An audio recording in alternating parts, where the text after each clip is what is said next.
Hello, this is Reverend Joseph Andrew Jensen Sr. again. Today's kind of different, and I'm not wearing my customary uh, Muslim attire. I am a Pentecostal, and I used to be a Christian. Now, when I say I used to be a Christian, means I would always will believe in Jesus Christ, and I pray to Jesus Christ all the time. And I also love Jesus Christ for everything He's doing and everything He's done for me and everybody I know. I've seen miracles happen, many things. Without Jesus, I would never have the power that I have now. But the Christian religion has to find out, as I found out. I didn't not find out everything before God told me. He showed me where. He told me what was going on. God's not a very big fan of Christianity. In fact, God's so mad at Christians. He is totally disgusted with Christians for a lot of reasons. To say that you're the only one saved and say everybody else is going to hell. It's been done ever since I was a child and brought up around religions. My mother and father were raised around Amy McPherson, was a fierce woman preacher that did exactly that. She put the fear of God in everybody. That was the way. You watch the old Western movies, Hell and Damnation. You're going to hell. You don't believe in it. I already discussed all about hell. It's a relative term. You know who's going through hell right now? I already said this in my last broadcast. Billy Graham, Joe Gregory, James Kennedy, Charles Stanley. Some of the best people in this world and some of the worst people in this world. They had churches. There were some people that used the church to get famous and get a lot of money. What's the guy? Pat something of in North Carolina, PTA or PTL ministry, went to prison for it. There's been a lot of, but every church is designed never to lose power. They're there to succeed. They will deny everyone. They'll deny anything to stay in power. They don't want to hear and lose anything. But they're not going to lose in this case. Recognition is actually going to be their salvation. In this case, because of recognition, I wrote to Joel, I spoke in the seventh podcast to Joel Osteen. I sent it to his church. His church will receive it because they got to make the decision to send it on to him. I don't think we can send a video on him without him knowing about it. Not long. I mean, the first person that gets it don't want to let him see it because we're talking about him. I watched his father, and Joel Osteen's a very good preacher, and he's a very good man. I knew his father, and I listened to his father. But I'm warning you, even the good and the bad, and what's it? Just like a movie, good, bad, and ugly. Ask yourself this: can you be wrong? And what if you're wrong? God pointed it out to me, and I have proof. And I pointed it out to a girl I didn't ever expect to hear from again on my YouTube. She was actually the one that was with me that talked me through and prayed me through when I got the gift of tongues. When I was 52 years old, I'm 72 now, so 20 years ago. Now, Gloria, she was praying me through. She's a black woman, and she's was praying me through. While she was praying in tongues, and she told me, just open my mouth and say it, say it, say it, say it. Come on, let it go. The Pentecostals believe that praying in tongues is a sign of the fullness of the Holy Spirit and the baptism of the Holy Spirit. I know this for sure. It's a life-changing moment. It's a life-changing moment. When you finally open your mouth to God. Now, is God asking anything different in my ministry? When God asks for your hands, feet, and your mouth? No, He's asking for the same thing. Can God talk to you in tongues? Yeah, He can. He might. But you know what? That is always been a sign. Once we recognize God is inside us, this whole world, and they will. Now, that's what we're into talking about on this broadcast. It's not going to be like buying and losing. You're not buying into anything, you're not going to lose nothing. You're going to be earning. The moment that you decide to buy, or even donate, you're not losing anything, you're gaining. Now, this is how I work. God had to go down and explain this to me in the last couple of days. It's really simple. Payday, which is next Wednesday, is my payday. The third weekend of the month, I get $1,542. I'll get my web store working. It's already got the list made out and how much every item is going to cost. Some of my books are pre-ordered. They're not published yet. Some of my books are already ready. And they're expensive. But if you was going to donate anyway, you might as well buy something from the store. A book that's not even exists yet, it hasn't been published, makes no difference. Same as a donation. One of my books is my most expensive book is $40, $39.95. Well, that book, Michael 2, is well worth its money. It's the one that I've been approached by 3 different Paramount Pictures, MGM, and I forgot the third one. But they were all major companies that wanted to make movies of the Michael 2 and that particular book. And it's twice as big as the Torchmaster, but really you got to read the Torchmaster, my first book, in order to understand the second. Even though it's twice as big, and you can call it a sequel. It's a very good book. The first one is half its size, but like I said, to understand the second book better, because it refers to it so much, it has a lot to do with it. You have to read the first book. But anyway, the point is, my books are expensive.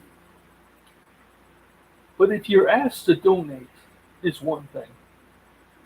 But I'm not asking you to donate, because every time you donate, you're going to be earning a God's coin per dollar you spend. Now, let's just say the first customer that buys my book. Now, this is what God had to explain to me. Joe, I don't have to go see any more banks. I don't have to put out a card with my address anymore. I don't have to find another way to get people to send in money. I don't have to do anything like that. You do it all on my website. Just go to my website. Everything is just at the web store. Donations and book sales. Basically what I'm doing is converting your money that you have into God's coin. Dollar for dollar. Dollar for dollar. Now let's just say let's put it real simple, like the way God had to explain it to me, slow motion kind of. You know, Joe, listen to this. I'll tell you how to do it. You know, that kind of stuff. God can be really a character at times when he's trying to prove he's smarter than anybody.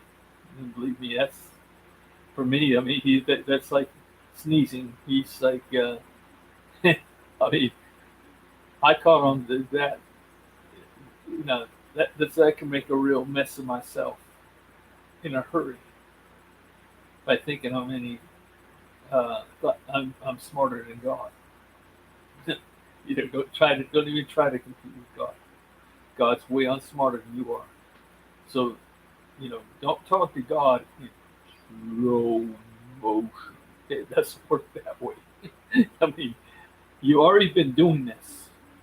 If you don't know God, not just your person, it, you know Jesus is your person saved because Jesus comes in, it goes into your heart, into your bloodstream, and he circulates through your brain and through your heart. He's in the blood, and he's constantly cleaning the blood. He forms a personal relationship with your mind, with your physical body, and everything. Because he's physically, the blood goes into the brain. It's nice and clean and everything cleaned up. That means that God can actually get close to it and give it a hug. And so, God's always he has a close relationship with his son Jesus, right? Of course, Jesus is the Son of God, but he was God because God didn't have a father. You got to think about that. And God is so much like a human being. What is a human being? You don't know why you're here on earth. You don't know how you was created. That what mystery creates us and puts us together, all the quadzillion outnumbered cells of the body forming something that can think. You're not cement. You're not a rock. You're not dirt. You know. Even the word ashes to ashes makes no sense if you're thinking of it in the way the world is. What's true is the spirit leaves when the spirit leaves the body, you will turn that back to the original elements. But the spirit, when it leaves the body, I pointed out that if somebody pointed a gun at your head right now before that bullet ever hit your head, and they actually shot you right between the eyes or whatever he shot. God could leave your body before the bullet ever hits you because he knows what's going to happen. And he leaves you immediately. Well, you know where you're going to be immediately because you're not going to see the bullet, you're not going to know the mess, you're not going to stand up there unless God still has something in plan for you to do. You're not going to be hovering over your body, the mutilated body. You're going to be with all of the people in your DNA. They're alive, remember? And you're going to be in everybody in the bloodline. That's going to be a huge amount of people that you're going to meet that you never met before. Well, God's the same way. God, all the gods in the world are in this world are the same God. Like we're all humans. They're all the same gods. But they don't know each other unless they have reason to know each other. When I go see these people, I don't know why it's jittery, but when I go to see people, God leads me. Just like he's been doing as an author, leads my thoughts, leads my mind. He's telling me the story. And he tells me when I get off track. I know from writing for the past 20 years that, I learned how to communicate with God through writing. I know when I'm doing the thinking, I know when God's doing the thinking. When God's doing the talking, when I'm writing, I mean, I am just listening and writing as fast as I can. I'm not even thinking about it. I mean, I'm just listening to the story as he told it. God's the storyteller, and he tells me the story. Every story. He told me everything that was about Cain and Abel. He told me the stories about Adam and Eve. He told me the stories about all the people. I mean, I can name after them. After Cain and Abel was Seth, Enos, Kenan, Mahalalel, Jared, Enoch, Methuselah, Lamech, Noah. Noah's three sons were mentioned: Japheth, Ham, and Shem. That's it on that side of the bloodline. Now there's also Cain, Aklima, his twin sister. Yeah, he was a twin. Cain was a twin. Abel tried to, well, let's put it this way, he was abusing Aklima behind Cain's back. They weren't even teenagers, they were younger than teenagers. But it was but Abel abused his twin sister, either in front of him or behind, or he came up on him. He's either slapping her or doing worse things to her. And he killed him immediately. And she's been messed with many times before. But this time he got caught. And he got killed for being caught. And when he got caught, there was no remorse. There was no, oh, I'm sorry, I didn't mean to do it. There was no excuses. God, he just simply said, I don't want to talk about it. I'm not my brother's keeper. Then the blood cries out to me is what God says. He says, you know what happened? You know what happened? And that's the same thing Clement said. Because she wouldn't become his wife and follow him if she had any regret or saying, I loved him. Why'd you kill my husband? No, there was none of that. No. It was the opposite. She said, I love my brother. I'm going with my brother. He said, go back to mom and dad. Go back to Adam and Eve. Stay with Adam and Eve. No. I'm going with my brother. He saved my life. You know how long he's been abusing me? I mean, thinking about the things that could have been said, that weren't said, but you had. But when God tells a story, you have to believe me, it's really nice when God tells a story. He can put everything in right perspective. Now, what's the change in a person when they actually get a life with God and Jesus? Well, at the day of Pentecost and the fullness, I received the gift of tongues when I was 50 years old. And then God said to me, Joe, how come you didn't know? He had me look up. He says, I want you to go look up some records and see, put things two and two together here. He had me look up to see what happened in 64 AD. I never knew what happened in 64 AD. I wasn't paying attention. I didn't care. He was crucified upside down. That got my interest. His father was John, and John was sent on the Isle of Patmos, not to ever talk to anybody again. No, because they had found the writings where Paul said,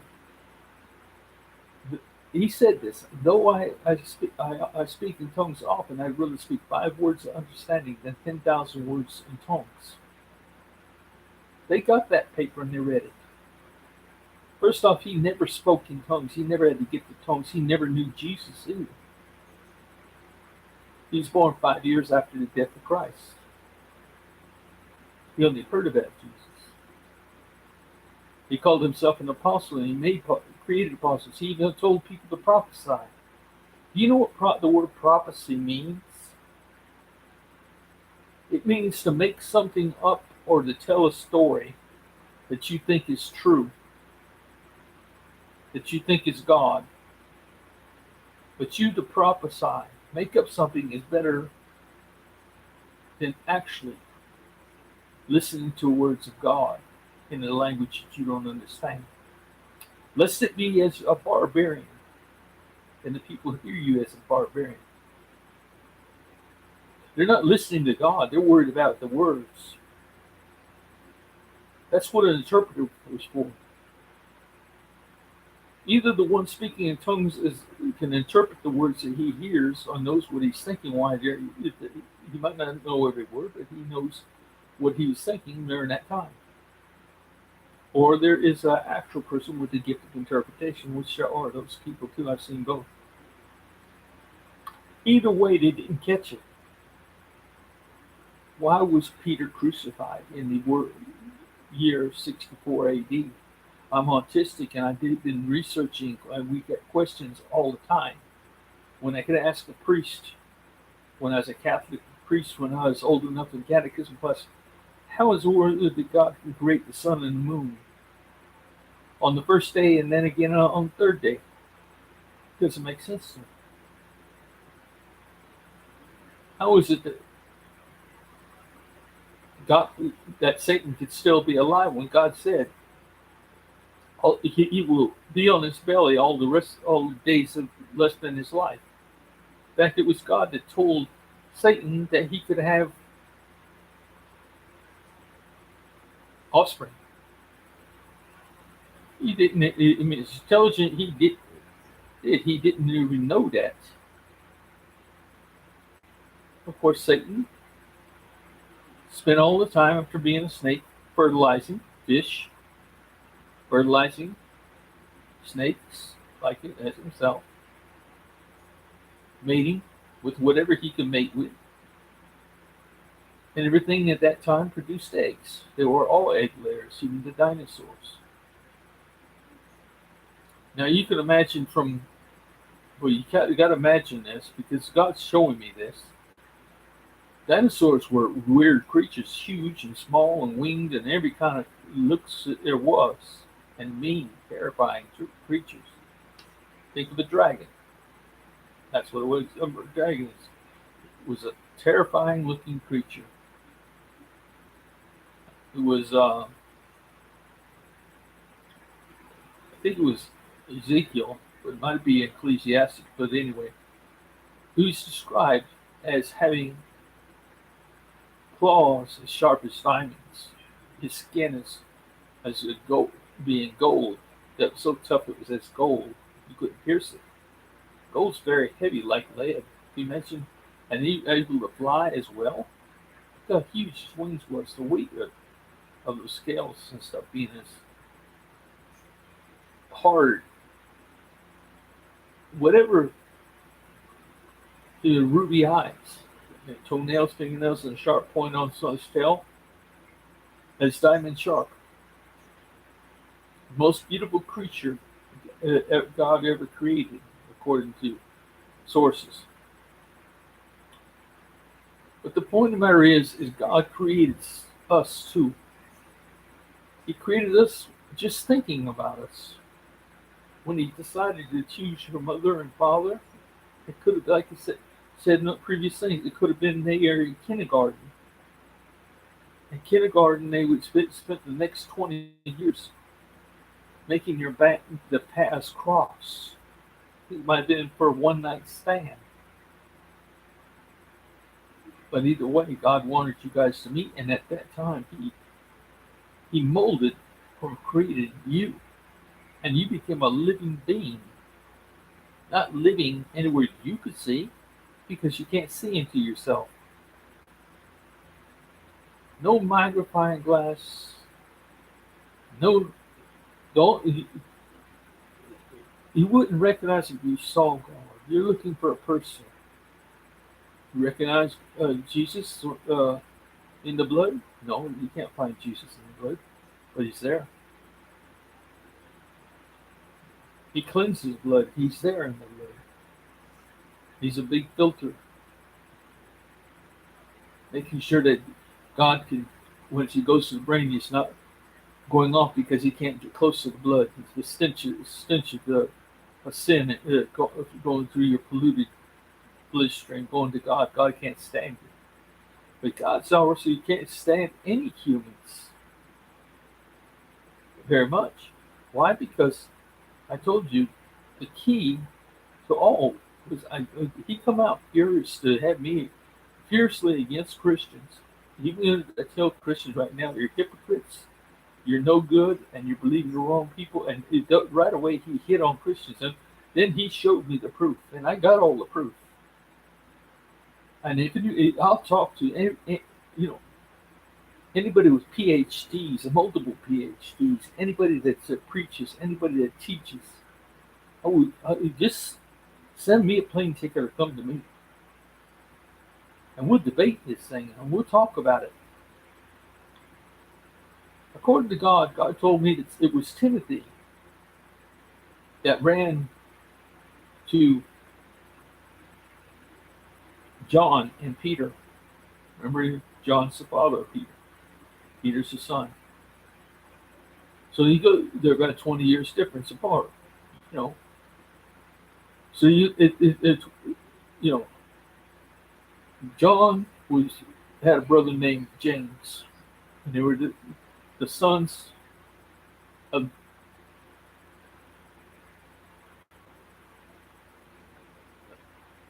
Salome and Zebedee. Now, what I'm trying to say is that they were a family of fishermen. When Jesus found them, they were all fishing there in the Red Sea, Sea of Galilee, two different places. So in the Sea of Galilee, they're fishing, and that's where they were all from, in Galilee. Paul never was. He was not from. He's actually from Turkey. Paul came from Turkey. He was well educated, and he had no idea about the Christian religion. He was a tax collector. But he's very well educated and a very smart and intelligent person. And he was the one that spent so much time learning and smarter than others. He was teaching teachers, no doubt. You know, there's no doubt. He just like I talk to you. And I talk to you because I know so much. No, it's because God talks to me immediately. As you're talking, God's already giving me the next words to say. And what I'm trying to tell you is that Paul always was, he was a foreigner. He was a foreigner to Jerusalem. He was a foreigner. He come from Turkey. And what's in Turkey? What did the Turkish believe? Turkey is like the land of Magog. They speak, it's where Russian came from. It's where a lot of languages came from. Up north, Chinese, possibly. All of them are derivatives. It's not like Egyptian. It's not like Arabian. It's different. And that's what I'm saying. When they changed the languages, that was one of the languages. Turkish was one. Persian was another. Persian was spoken because of the Chaldeans. Chaldean is a word for astronomers. That's why Japheth wanted to build the Bible, the Tower of Babel, so tall to see in the heavens, not to challenge God. The furthest thing in his mind was to challenge God. But it was Cush's son, Nimrod, that was challenging for the throne, to become the throne, because he spent so much time in his life with his grandfather and with the Babylonian army. I mean, he was pulling back the bow of the strongest soldiers, and Ham would get his grandson, have a stronger bow made every year than the strongest bow that could be pulled back by anybody in the army. It was his job all the time to try to be stronger than a grown-up, the ones that were teaching him how to shoot, and to be more accurate.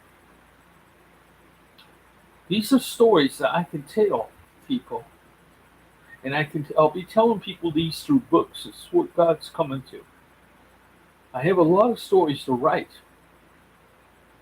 about all these stories: Cain and Abel, Noah, the flood, the days of Enoch. The biggest secret of all, I'll tell you already, which is the biggest secret of all.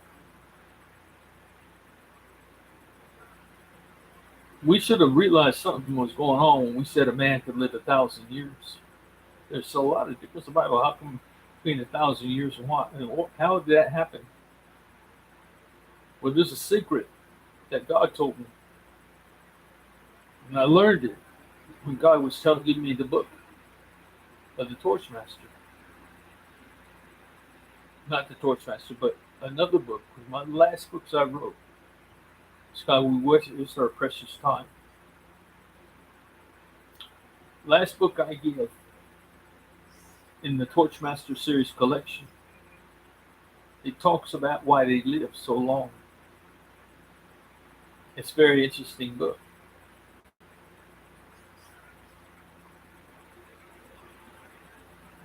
I can't really tell you this story, because if I tell you the story, it would ruin the book. You have to find out, because the whole series is based on that one fact. It's a real fact. It can be proven, but does the world really want to know some of these things? Pretty quick, and the only way you're going to be able to get God's coin is buying or donating through my website. Nobody will never be on the market. It will never be sold by me, and because I am a sole proprietor and CEO of my own church. Really not my own church. It's God's church. God will always be the owner and the master of the church. He talks to me. I don't have to do anything with banking. I'm open thing, because this is okay. This is a simple explanation. The first person that buys one of my books. Now, let's just say they buy two of my books. The first two books I have, one is $30 and one is $40. One is $29.99 and the other one's $39.95. Okay? And you buy both those books together. That's $70. It's a $70 donation. $70 you're handing me. Now just say nobody has had God's coin before, and you don't have God's coin. So you don't have a God's coin account. You're just buying something off the website. And you sent me $70 for both books. I immediately get those books coming to you. I already know because of the receipt. You got the receipt. You know the transaction's dated by my web store, the banking stuff through the web store. It's dated that date. You gave me $70. I, in turn, am going to send you the books, and I'm sending you a paper, a receipt, for 70 God's coins. It's not a coin. It's paper. It's worth 70 God's coins. Now, I'll always be able to tell you by the year how many God's coins you earned or how much you get. You've gotten through the time. But let's just stay on this first transaction. You handed me just say the two books. You're getting the two books for $70. One for $30, one for $40. It goes to my web store, and immediately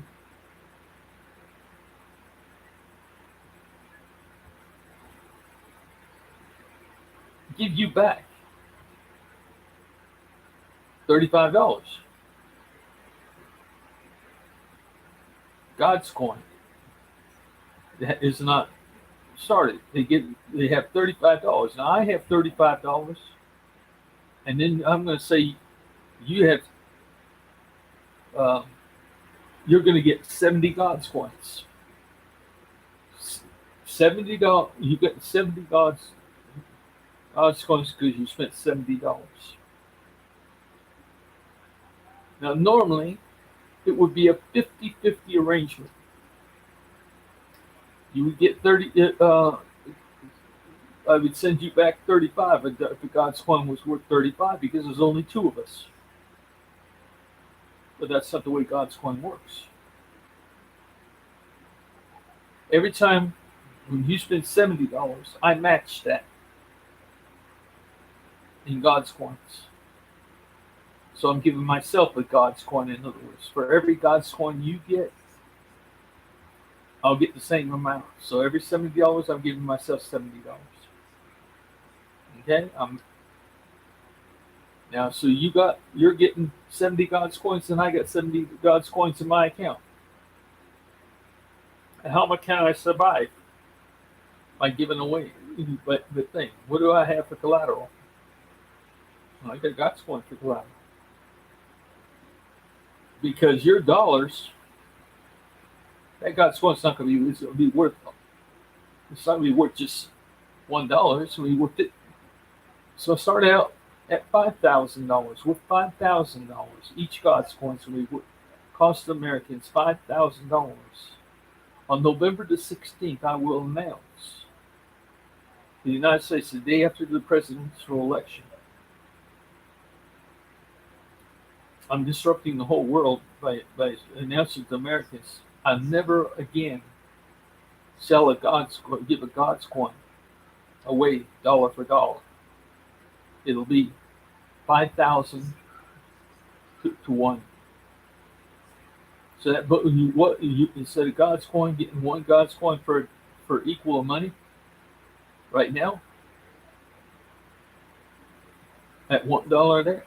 When it comes to November the 16th, President, whatever money's left in America, there's 200. Basically, there's 240 million people in America. I'm rounding that off to a quarter of a million. Quarter of a billion. 250 billion people in America, living in America. Everybody will have God's coin. You have to have God's coin. Even the people will have to turn over Bitcoin and all the money they have and turn it into God's coin because the whole world's going to have God's coin. Everybody has to have God's coin. Because in Burundi, where I give God's coin out for a Burundian franc, right now it takes 5,000 Burundian francs to buy $1. You see what's going on?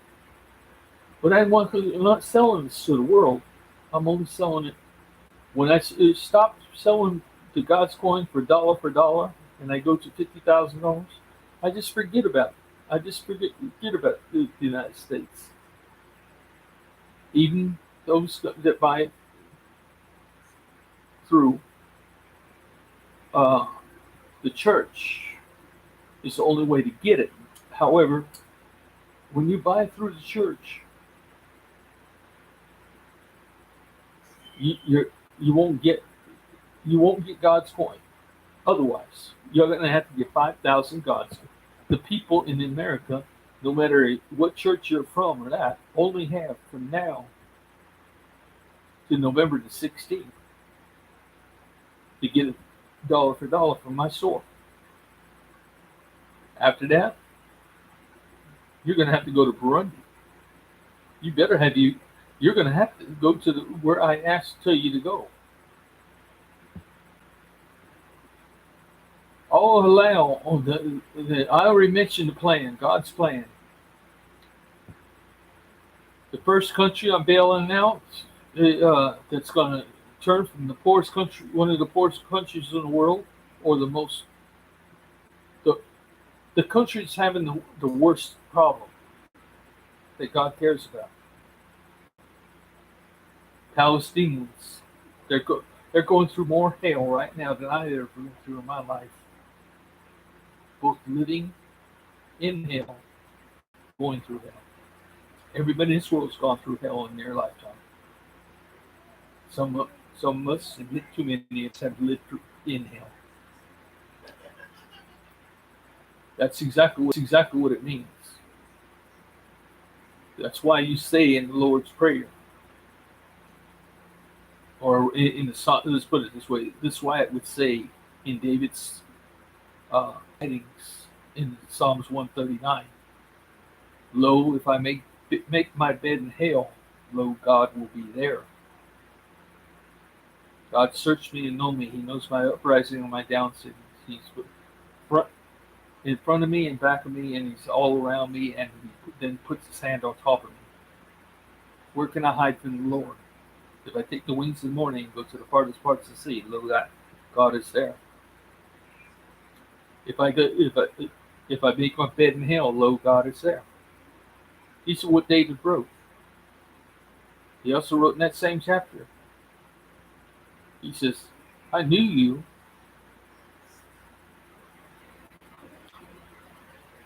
I knew your parents when they made you in secret.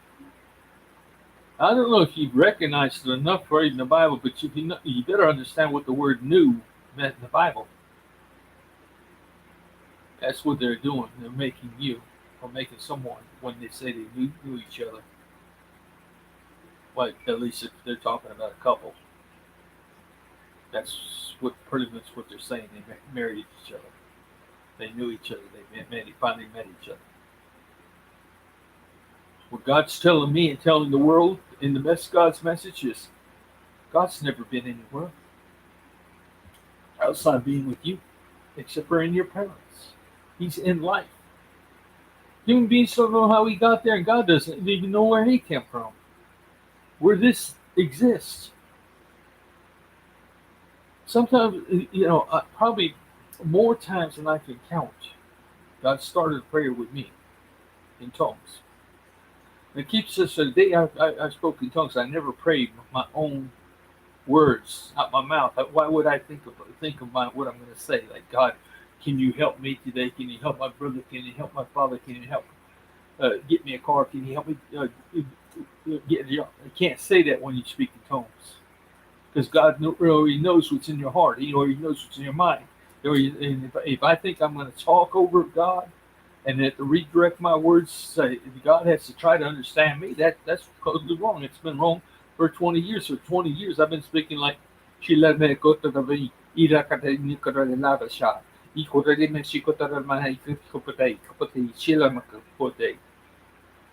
now that sounds strange to you. It sounds very strange to me, some of it I understand.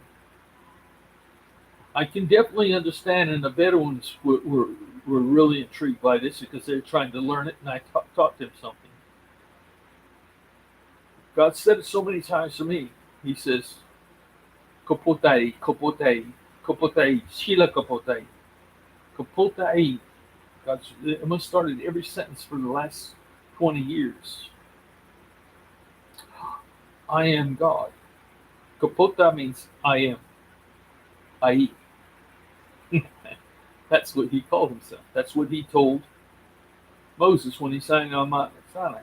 Kapotai, Kapotai, Kapotai. Who do you say I am? Kapotai. I am I. All the time that he stood in front of say he had a simple. Basically, if you want to say I, it's the same as the movie. I am. I am.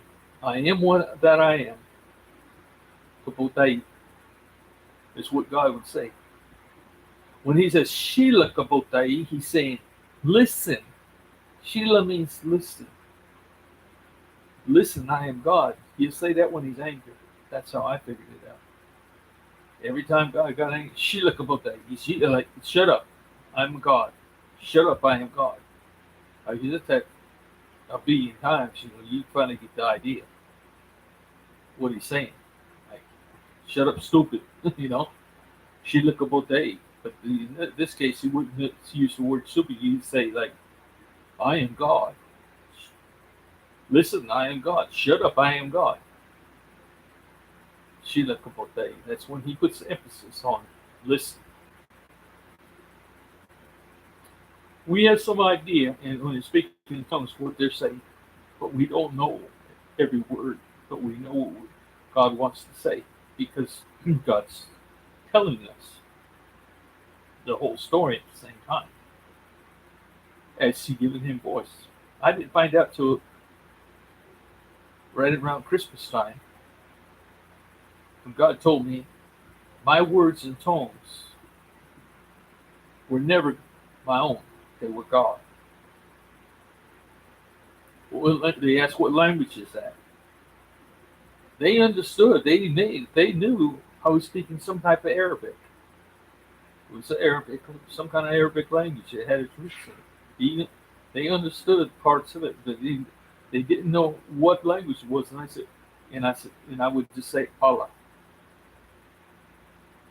It's Allah.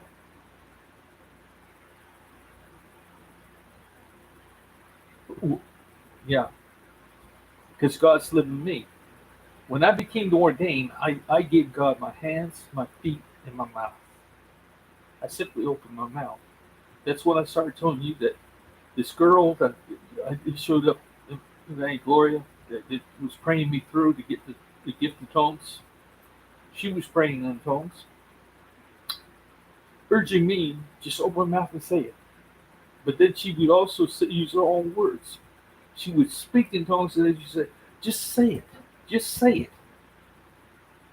Over and over, I finally, she was just interpreting God's words to me. Like, but she would say it in tongues, and then she would say it for real. And she says, "Just say it, open your mouth, just let it go," and that's the way it come out.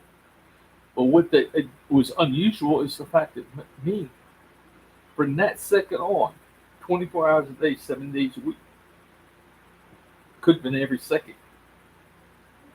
I had jobs like a crane operator, an iron worker, a rigger. We're always alone. We always can be alone because I'm sitting in a cab of a machine, or I'm up high holding something up, or driving pins with a sledgehammer. Because I had certain talents for putting cranes together. My job was I put huge cranes together. I could put a big 250-ton manawak together with tracks, the boom segments, and everything with sledgehammer. I had many talents throughout my life. It seemed like every talent I had me alone and by myself. And when somebody was ready to challenge me in anything, I never backed up. I don't back up. Why? Because the God in me doesn't take too much junk off of nobody. We should stand our ground. We don't let people. That's what the world is full of, bullies. God hates a bully. He hates the power, and he can see the hearts and minds of people. This is where the breakup is. It's simple to understand now. It wasn't clear to me, but it's only come clear to me in the last couple of weeks. Since I've been back. I've only been home for a couple of weeks. And on the airplane, this God talked to me and when I was on the plane, and it just occurred to me. It's our free will. We claim to our free will. That's what I didn't realize it had to thing, but God, we said, I can do what I damn well please. We naturally just wanted to have a boss. We don't want to be. We want to be God. We don't want to have. But God's not trying to. The God in me is trying to build heaven on earth. And how's He going to do it? Well, if you got money pouring in you, how many books are you going to buy from me? As soon as they get off, you hear this commercial. You're going to order what I have. So you're gonna order, say the two books from me. Well, the first time you have me $70, like I said, you can get 70 God's coin. Once you get $70 in God's coin, I immediately, I don't keep the money. The bank issues the God's coin, and the God's coin is then divided between how many accounts there are. So if there's only you and me, you're immediately going to get $70 back. But I already got $70, so you know what I'm saying? Because I got 70 God's coin at the same time too, so I didn't lose nothing. So whatever you gave me, I doubled it. So I didn't lose nothing, but I still have $70. You understand? So I'm giving me, I'm getting, I give it basically the book, whatever the book. I didn't buy the book. You bought the book. You got the book. You got the God's coin. But it didn't cost me nothing either. I didn't earn nothing, but I didn't think. But it's divided between us. But now, what happens if there's four people that bought things? The money's accumulated by the bank immediately is divided back to how many accounts there is. There's nothing, not a red cent is kept in a banking thing. It's not needed. My account's growing by one God's coin every time somebody gets a God's coin. Okay? My God's coin is worth as much as your investment. Okay? Because I'm the one that's made the rules. God's the one that made the rules. No, because of that, I'm going to have an accumulation of God's coin. A very big accumulation. To build my church, to do something, because I know God's coin is going to grow in value beyond $1. In fact, it's going to grow up $5,000 in November the 16th. I will demand that from every thing. No more will I sell anything. And when a person spends $40, they're not going to earn God's coin. It's trying to computer's messing. You're not going to earn a God coin in America unless you come up with $5,000 for God's coin, or you go to one of the countries I tell you where I can go. I said Palestine and Jordan. Now there's going to be I'm going to allow only Bill Gates.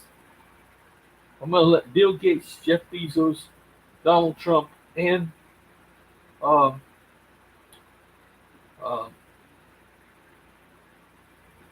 Satoshi Nakamoto buy into Jordan. All of their money, they better get it out of the United States, because it's going to, the minute they got to get rid of the dollar. To get everything they have out of the Satoshi, you got to get everything you got out of Bitcoin.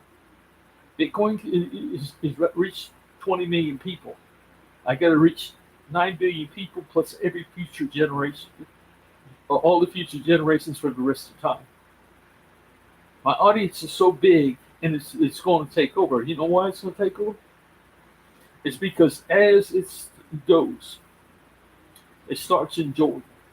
I won't buy anybody, but the people allow who to invest in Jordan dinar, and that's going to be Jeff Bezos, Bill Gates, Satoshi Nakamoto, and Donald Trump. And then once any one of those billionaires is more than enough in Jordan to set them up. I'll take the overflow from that country, and I'm going to Burundi. But the same four, I'm giving only Bill Gates can turn over his whole fortune to. Nobody else will be able to put their whole fortune in, but only Bill Gates will be able to put their whole fortune in Jordan. That's $186 billion. in Jordan. Plus, I'll let the Americans have a chance to have their God's coin. I'll allow those people that have the God's coin accounts open to also buy the Jordan dinar at the same time. I was just looking for it. I had a Jordan dinar. Joey took it, and it's worth $1.50. But you see, that's what Bill Gates is gonna right away. Bill Gates, like God's coin, he's gonna earn a God's coin. You actually earn 3 God's coins. 3 God's coins for every dollar. That's a special deal for him. But the reason why Jordan and Palestine are getting it together is to end that war and to give everybody restitution. So that means everybody in Jordan will get 3 God's coins, man, woman, and child, newborn to the oldest person in the household. They will get a free telephone issued by the bank, Apple 15, whatever. The newest ones, their choice of that or Pro. And the representatives will be at the bank. The banks will know what to do. They'll pre-order the phones. They'll have somebody there, whichever kind of phone it is. The bank was just issued some phones. They choose which phone they want to thing and give, and they do it. They issue the phone to everybody that is 18 years old or older in that household. Those that are in that household, the phone representative will set that up with photo ID, fingerprint ID, grip ID, voice ID. There'll be 2 numbers on each phone. There'll be one that you use for yourself publicly, known as only one that's known by the bank. And you, 2 people, your family, those in your family, and yourself, plus the bank will be. After this house starts, it catches our eye on. It's going to go like fire. Like it's going to spread like fire. God's in the synapses of your brain. If you ever seen it, you want to see what happens if you're a child being held, a newborn held upside down with your by your feet and getting a spanking, or if you get hit with getting slapped. You want to see what happens under MRI? Every synapse in your brain is going to go fire. And you go, it's going to go 1,000, and the heartbeat's going to go 1,000 miles an hour. And you know that's a physical fact. This is not a religion, it's physical fact. That power of life in you is God. Like I said, your parents knew could have been 20 years before knowing each other. God had to make their paths cross. That's a great you. Then he told the father, "Okay, I've been waiting a long time. Come on in here." And he closes the door behind him. And he is life. He brings life into the embryo. Part of your life, part of your mother's life. The life goes into both, and you got life. Brings you life. You have no recognition, no face yet, no thing.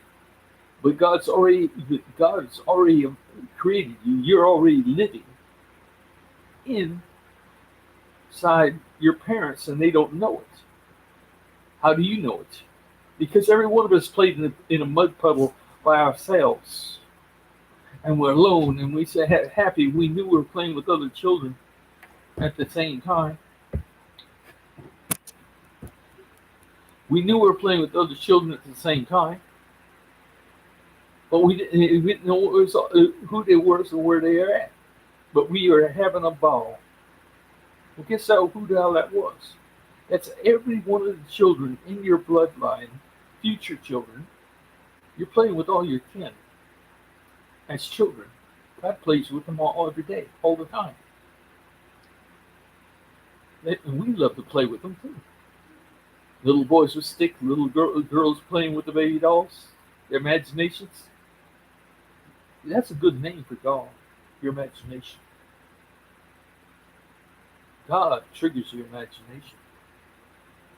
And that's what triggers your parents' imaginations. So if you really want to give your God a more specific name, is whatever you're dreaming of, your imagination. Whatever you can imagine. That's why God can build the universe. But when he decided the mother and father, just think about when he created the platypus. Try to figure out what this thing that's half duck and half beaver or whatever his mother and father looked like that he was looking at.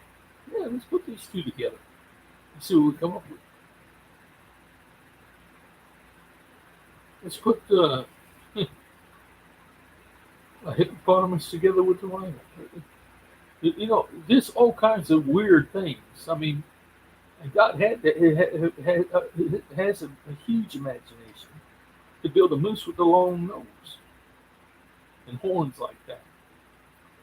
To build a llama with beautiful eyelashes. You ought to see the picture I had with the monkey with the long nose and stuff.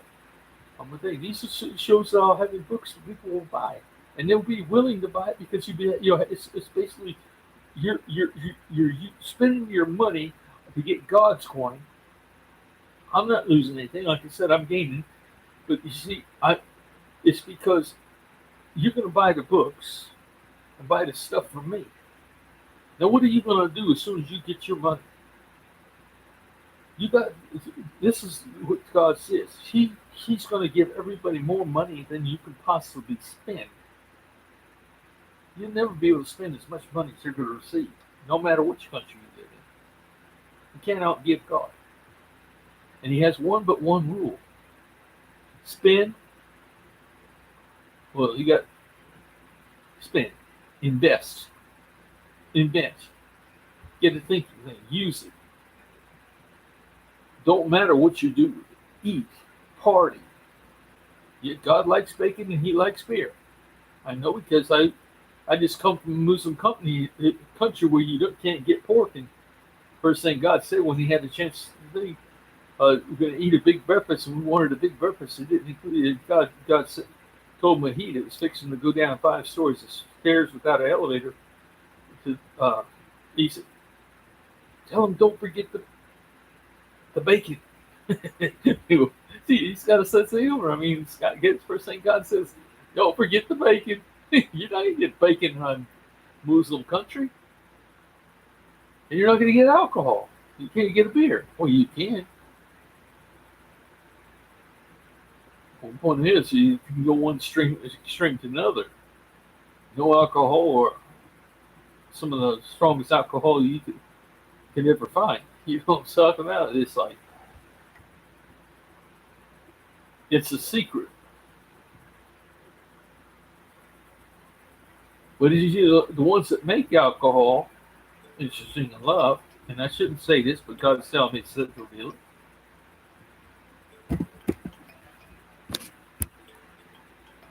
Or we're the Bedouin. Why? They're always on the go. They're always in the desert. They're always they're staying with their animals and they're traveling. They're nomadic. So they make it and they drink it. But you know what the Bedouins often believe? They actually know that God lives inside them. So it's kind of ironic. Now, I'm going to answer this while I can.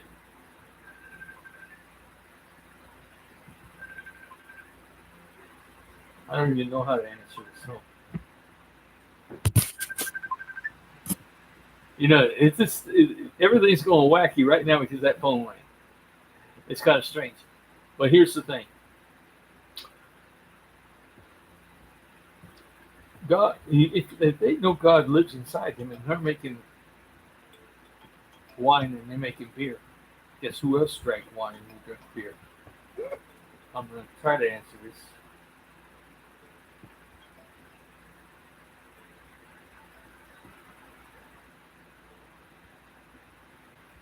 Let's do this on.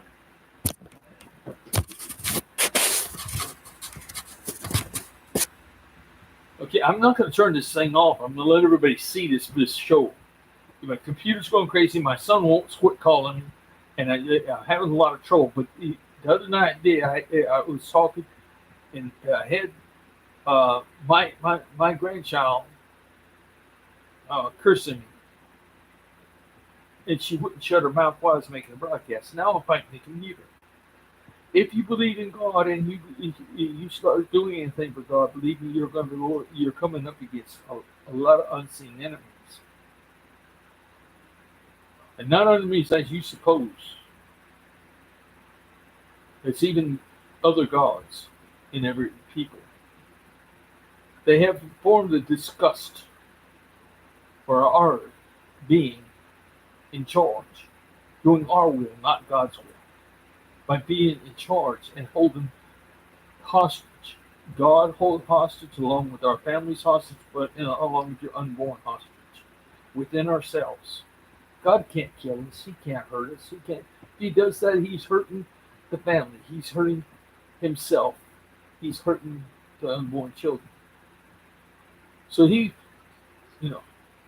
I can't pull a lever in a crane unless God pulls the lever, pushes the button first. That makes sense. But God, in this case, he has to pull the levers because he's holding everybody hostage within ourselves. This is a physical thing. This is a true thing. Otherwise, explain to me how you're plugged in and how you get the energy. I've mentioned in other things. E equals MC squared. IE. Remember the name IE? IME. But IE, to me, has a different meaning. Like internal energy is internally God. The inside God. Okay? Makes sense? Now, what I'm about to tell you is God's message. I know the whole world's got to accept it because nobody has an argument against me. To say the Bedouin, even this, I was going to see the Sikh, and I will see them. I'll be seeing the Sikhs. I'll be seeing the high priests of every religion. I will see the scholars of every religion. I'll be out today and let them listen to my side and tell me their side. They won't even want to tell me their side because their side is stupid ridiculous. There's no other explanation. But everything I told you is physical. You got DNA. DNA is heaven. The people in heaven are living. How do you know that they're living? Well, two reasons. They're in your DNA. They go through every cell of your body and every synapse of your body and every sensor. So they can feel everything for sure. Besides, God already tells you that. He says in the Lord's Prayer, thy will be done on earth as it's already being done in heaven. As it's already being done and it is being done in heaven, in your DNA. Of course they're doing God's will. They're a captive audience too. God's a captive audience in us. Our unborn, they're completely have no say so because they don't know any better. So when you abort a child, when you kill somebody, are you killing an eye for an eye? No. Tooth for a tooth? No. The Jews wrote that. That's their understanding. Oh, it's just one person. He's dead. God's up there in the sky, remember? We're going to lead this girl goodbye. We're going on the good gospel ship and going far beyond the skies, what the Christian song says. No. Heaven's not a place with pearly gates. It can have pearly gates. What did Jesus say? There's many mansions. Who's to say? Of course, everybody is living in your DNA. Why do they create things? How can they create things? Through your children, the living offspring, every your siblings, everybody in your blood, giving you the thoughts, giving you the lectures, giving you the help, the encouragement to get you, to wake you up in the morning to kiss you goodnight every night. They've been with you all the time. Einstein didn't get as smart as he was no genius. He was retard. Why? Because he didn't understand God. Neither did Gandhi. What did Gandhi say? I never seen God, but always be looking for God. What kind of hope is that to give to almost 1.5 billion Indians? He doesn't recognize God, but he's a leader. He don't want to be my leader. He's not going to lead me nowhere. Like, he can't lead me to hell because there is no hell. He's going through hell right now. Again, I know it's Billy Graham. I know it's every these creatures that on top of a mountain, on top of a hill. They were at the top pinnacle of their lives, and they believed that they were in the holy of holies. Now they're finding out from their own offspring. Man, are you ever been so wrong? And you told people they're going to hell when everybody in this world has as much life in you and saved as much as safe as we are, probably more so. And we say a baby is born in sin. How is that? How are people? First, sin's got to be conceived. There's so many people in this world, tribes and indigenous tribes and things that were never knew sin because they lived. Everything they did was within the reason of God. Survival, having children, but they did it in a good and honest way, the way God meant it to be, not perverted, but honestly. They hunted, knowing that they're hunting things with DNA. So they give them the respect of life, and only ate what they needed. They only took what they needed, and they had the respect to take care of the animals. We were supposed to be the caretakers of this world. The caretakers of this world. But the last Bible edition of the Roman Catholic Church almost reached the fact that God created everything for our pleasure. So we can torture the animals. We can bear in this world the land, trees, plants, all day and night. We can strip this wood. It's all for our pleasure. When homosexuals want to be homosexuals and lesbians want to be lesbians, that'll change. Why? Because God's going to pay.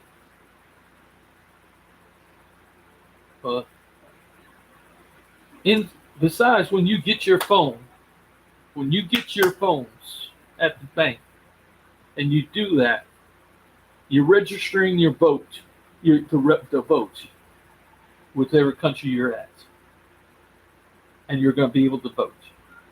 You're going to give the government your name and full authorization. We no longer have to give somebody your address. I'm not asking for the address. You hand them because the person he gives you the phone, sets it up for you. He says close the phone and has you open it for the bank. Opens it for the bank, and the bank sets up every 18-year-old in there in the household is going to have everyone's bank account, God's coin account. And that God's coin account, one person has to show up there, physically show up there, and do that account for that whole family. Do the banking for that person, the whole family.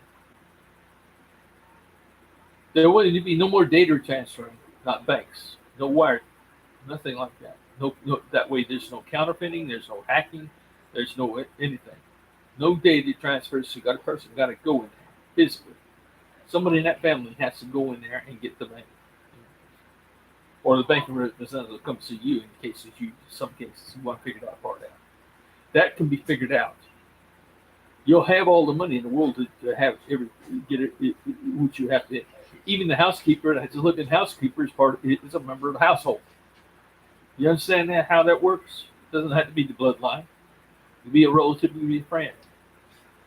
Who's ever in that household that you trust each other?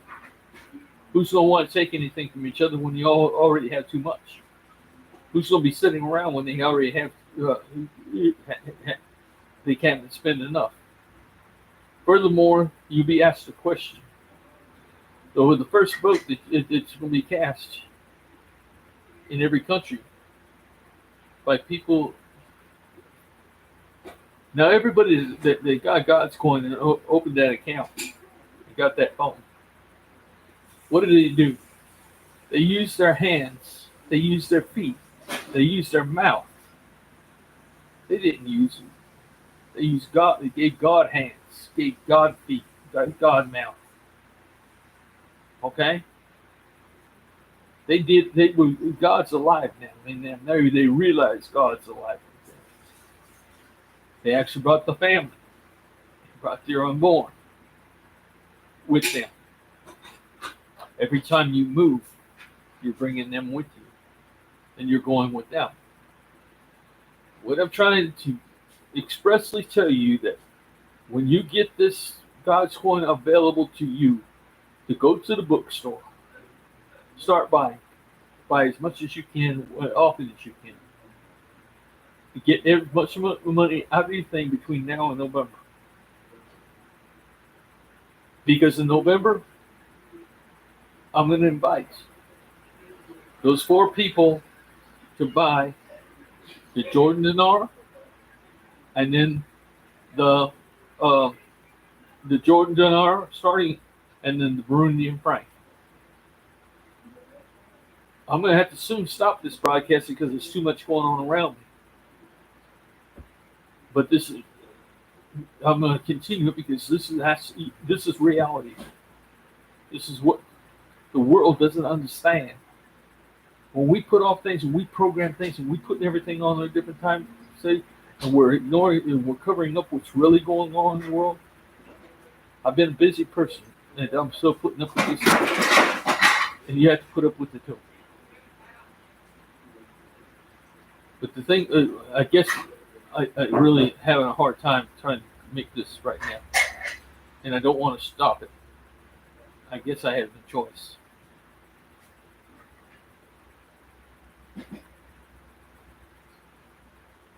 I don't want to stop it. I'm going to keep it up. Maybe he'll finally figure it out. That you buy the books at the same website. The website takes my money, takes your money, puts it in the bank, and I issue them dollar for dollar, and I issue myself a God's coin, equal value. So I have not lost any. Now the phone covered 2 things. It covered voting. What's the first vote going to be that any country can do? The first vote's going to be that we can vote by phone at home.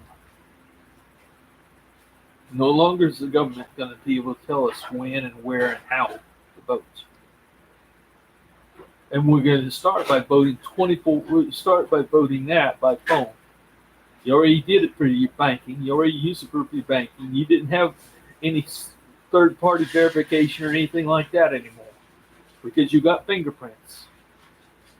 You got your voice, you got facial recognition, and you got your grip identification. Why would I let anybody come between me and God? Nobody's going to come between you and voting but God. And God said, and what did you do? You gave God your hands and feet and mouth. When you vote, you're giving God your hands, your feet, and your mouth. Now you understand what's going on. You see, everybody becomes aware that they're doing things for God together, for the good of mankind, the good of themselves. Now, what are you going to do with your money? I said you can party with your money. Party, go take the luxury travel, first class, luxury class. Buy your home, build your homes, build your own business next where you're at, wherever your home is. Don't have to travel no more to business. But if you want cars, buy a new car every year. You can afford a place to have 375, 65 cars a year. You will never have to drive the same car twice a year. Everybody can start collecting those cars and putting them in collection. You know, this what do you call it? Barrett sales in Arizona. You can be selling cars, trading cars. You know, you get tired of one, you go to another one, or you can just start hoarding them. The point of the matter is, you live life, and this world is going to turn from heaven to hell. From God's come back, He's going to turn it to heaven. There'll be no more anybody. All you have to do is go to the bank and open this God's going account to get it. When I go, you think I'm going to go to Jordan and nobody is not going to take it? You think? Hey, I'm making a video here and I'm trying to.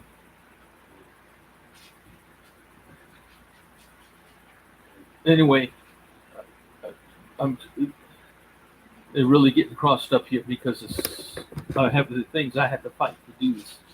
But what I'm trying to say is, if you do this, nobody's going to lose because you got enough money. Now, the third thing that's going to do is going to be asked if you're 18 years old to 40 years old to become a member of God's services. What is God's services? Is we are free labor. You no longer, your bosses will never have to pay you nothing again. You just ask for how many people you need, even when you form a business. You just ask my church how many people you need. Everybody becomes a student, and they go to learn whatever they can learn, and they're going to improve themselves. Everybody that's learning that when you ask, don't ask for 8 if you need 8. You ask for 16 because my people are going to work 4 hours a day. 4 hours a day for you, and then 4 hours, and then maybe 2 hours a day for me. 2 of those hours, one's going to be in kindergarten. In that kindergarten class, kindergarten's going to change, but you're not going to go to the first grade until you learn everything you're supposed to know in kindergarten. So you're either going to be a learning, or you're going to be teacher's aide, or you're going to be a teacher. But you might learn something new because every kindergartner nowadays is going to be speaking a language every day for 7 different languages, one every day of the week. There'll be 7 new languages, and one day they won't speak this language again, and you'll be responsible up to the kindergartner level. What you think you should know: numbers in the alphabet, whatever. You can count to 10, count to 5. You can write your name. You can say your name. You know, you learn things. You'll learn. This will be new to you. Even if you know the language, and that you're gonna go from being a student to a teacher. You already know this material. Then you're gonna help the teacher. You're gonna be a teacher's aide, or you're gonna be a teacher yourself. But you're going to kindergarten. You're gonna spend an hour in kindergarten. Then you're gonna spend an hour in martial arts classes. You'll start with judo and jiu-jitsu, and then you'll learn some kempo. Judo and jiu-jitsu are the basics of all martial arts for your balance and how to avoid and getting struck so hard, moving. or how to stop people from flying around. Anyway, the idea is you're going to learn some martial arts, 1 hour a day. Now, so that's a 6 hour day. You got travel time in that 6 hours to get from one place to another, get from your job to the school, and it's from the school to get to a place to do your martial arts training. Everybody will do that. Once a month, the whole family in your household will have to go to either a police academy or someplace, a football stadium, an organized facility, something like that. You'll stay someplace that has barracks and kind of arrangements, sleeping arrangements, say, for the family.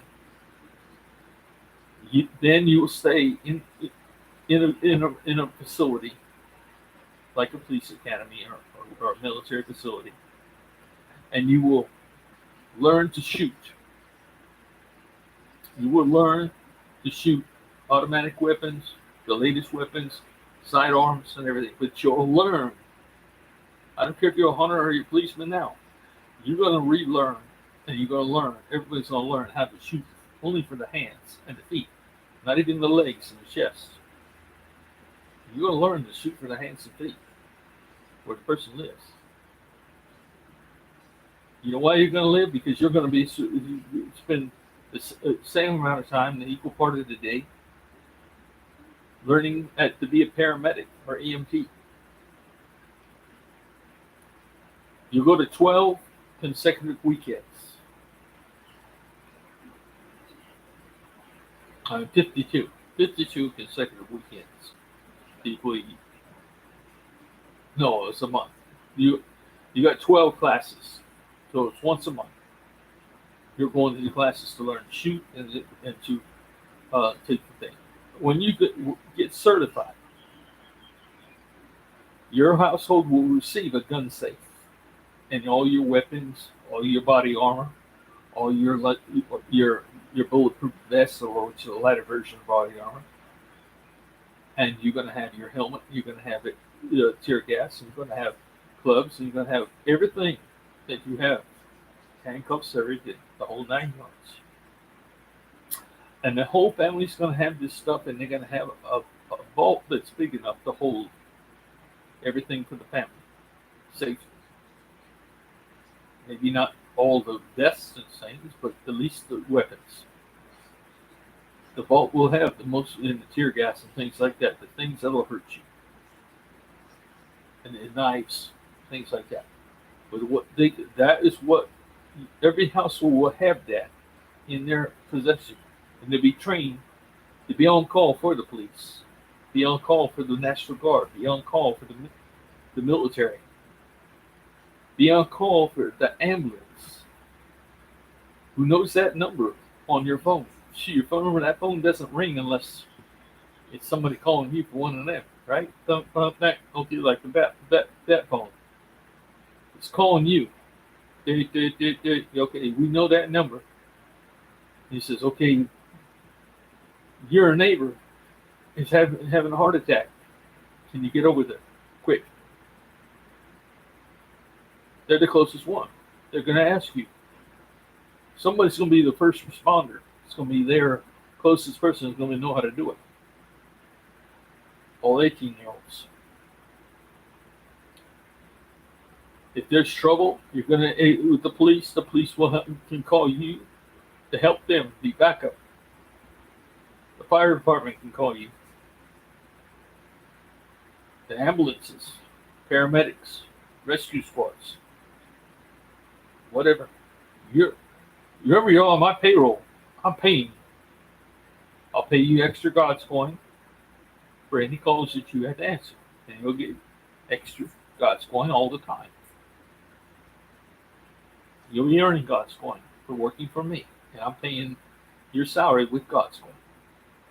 Your employers are free to you for his asking. Just like you when you create your own business. Don't just go to McDonald's. Own your own McDonald's. The one close to you at your house. If you like where you work, think about working where where that or moving the business there, so whatever. You just have to spend that money, invest, invent, figure out ways to get the think tanks. I already got a billion ideas myself because God's always with me. I worked in the nuclear industry for 35 years. Both as a crane, started as a crane mechanic to a crane operator, also to a rigger. Because I'm always around cranes. I knew how to lift things. I knew how to move things. I knew how to get it done. I'm not a dirt man. I'm not like the gold rush kind of deal. I'm a man that knows how to get one thing from one place to another. But I'm really not a truck driver, that kind of guy. I'm more a crane guy. I'm like putting things on trucks. Cranes came to me. I've had trucks. I had a truck that came to me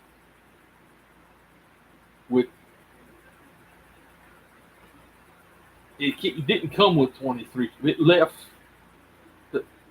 with 23 trucks to build one crane, 500-foot tall crane. It was a man walk, 500-foot tall, between the boom section and everything. Even the hook, one truck can only carry just the hook. The things are massive.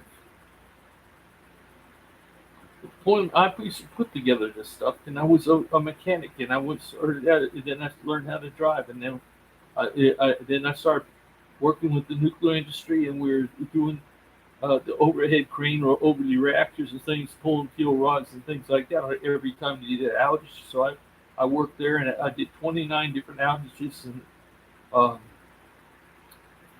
5 of those include head replacements because at Westinghouse for the last 5 years, I worked doing the head replacements. That part is in the 7-man. There's teams in Westinghouse, at least 7 people, and in those 7 people, one's an expert in everything. I was an expert in heavy lifting and moving.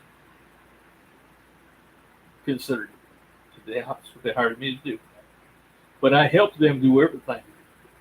I helped them do the wiring of the reactors, pulling off the wires, pulling off the bolts, nuts, piping, anything.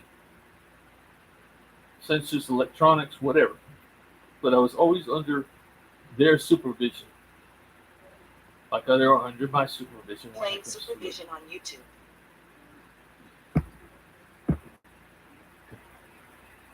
So what I'm going to say. Anyone in the United States is qualified for the senior spending allowance. So see, even the phone. Who turned on the phone yesterday? Just all of a sudden they come on and start talking. These are things that you don't realize are happening that happen in real life. It's reality. But it's a spiritual, invisible world going on around you, trying to keep you from getting things done. Usually when you mention something out there, you're going to have trouble getting what you ask for. Because usually it goes the opposite way. Everything goes wrong. We're demanding God to do our will over God's will. And that's why because we say, no, we're not going to, I don't want to take time to go to church. I'm going to do what I want to do.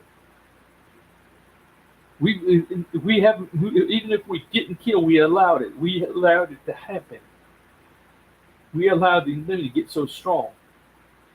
We became a perverted society that doesn't have children either because of our sexual behavior, or because we're just always too busy, or we didn't want children. When that's the only way God can exist, it's the only reason you're here on brought here on earth to start out with. We are hosts. You know, we've been hosts from everything. We claim to be hosts of viruses. We are hosts for, diseases. How come you think God can't exist in that? What do you think they are? Even some of the stuff I'm talking about now, I never said before, but that's because God's expressing things, new thoughts into other things. And so, but He specifically wants you to understand this.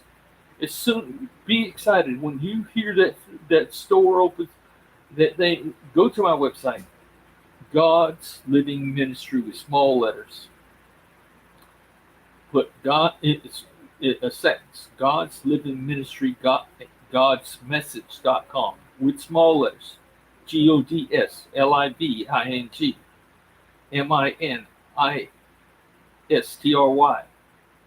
God's GODS message MESSAGE.com. You go to that and spell it right. You'll immediately see my website. It's a wonderful website. I've been going everywhere. I just got back from Jordan. I went to Africa first, then I went to Cairo, and I just got back from Petra. I was in Africa first. Came back home for a month for my next paycheck, and then I headed straight to Cairo. When I was in America the first time, at Christmas time, I was headed to go see the Ayatollah to make him the same deal. If they had done it, if I had gotten to see the Ayatollah, God told me, let him do the speaking first. You're going to a strange country. You don't need to go there talking. Let me talk first. That's how much people are missing when they speak in tongues. You don't understand. It's not a word, something that can be interpreted. It's not something that everybody's going to learn. You can read books, all right. It's God. And he'll tell you what he's talking about. You won't know it all, but you'll learn some. But you tell. God's got something to say. That's why when you become the hands and feet and mouth of God, you're going to be a different person. Because now you're going to give God. You're going to be doing God's will. You give your will over to God willingly. And why are you going to get willing to give over to God? If you don't believe in this, don't go get God's coin. Don't become part of this. Hold out and be heavier weight. What are you going to do? Are you going to try to get others to stop doing what they're doing? Stop buying their cars, start building their houses, stop building businesses? I got so many ideas because I said I was in nuclear. We handling spent fuel. I was in Washington. I just had to move that fuel to outside storage because they didn't have any more inside storage. The outside facilities that air cooled. These huge containers weigh over 500 tons each, close to 750 tons apiece. Why? Because the cylinders have huge amounts, maybe a foot thick of lead lines on a cylinder that's 35 foot tall or 18 foot tall. And that's how big around the cylinder was. If you took a tape measure and put on the circumference of the outside of that cylinder, it would be 35 feet.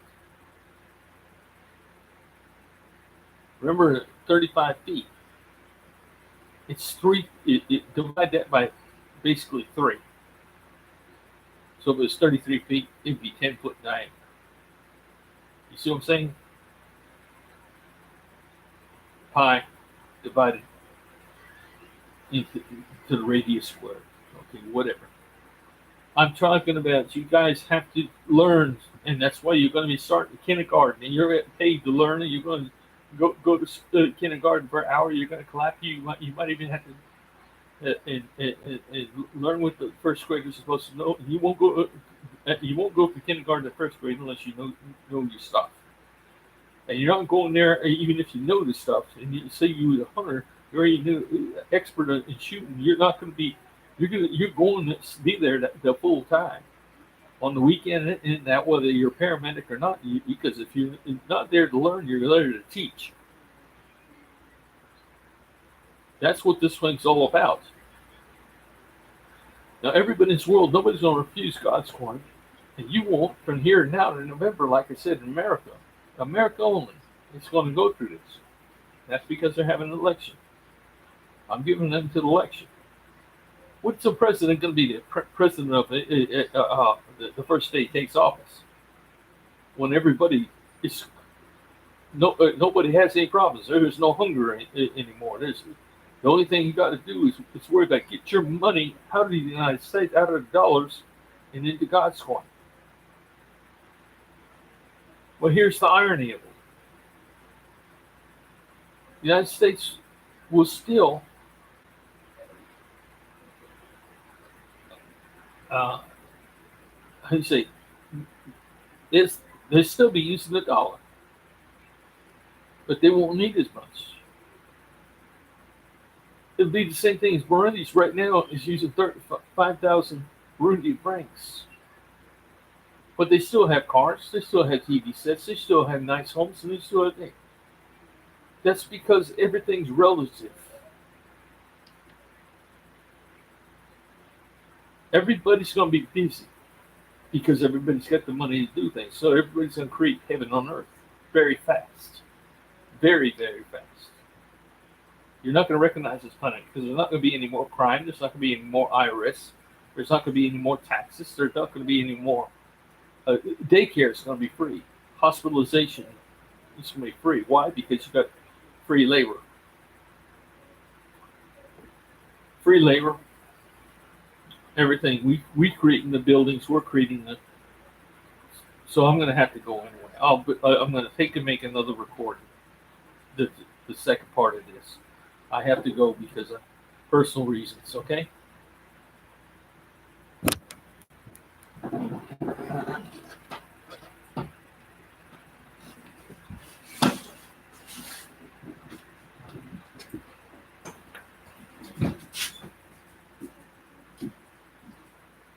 Whoa.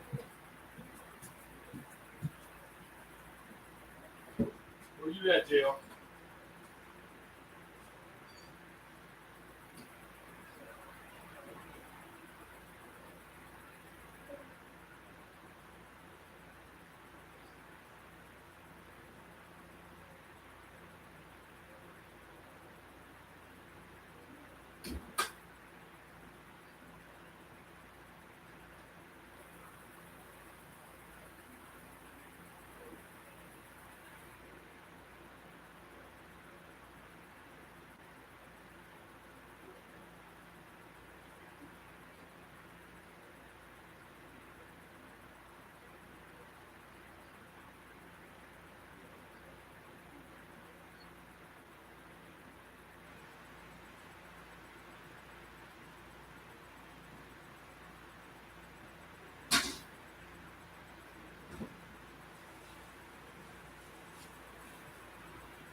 JR.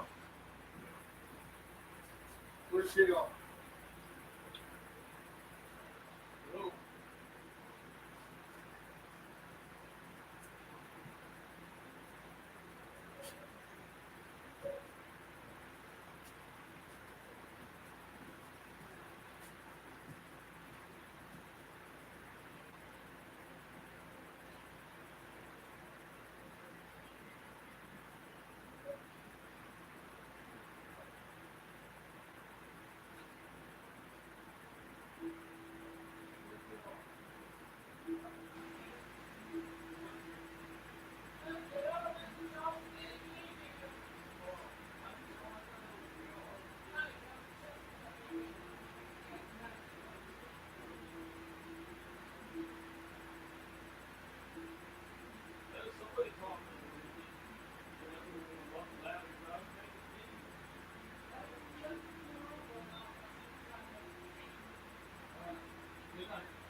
I tell you what, I don't know what you gotta tell me.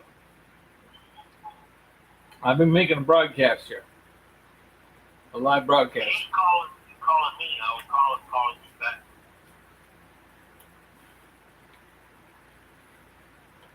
I didn't even call you. And every time this phone,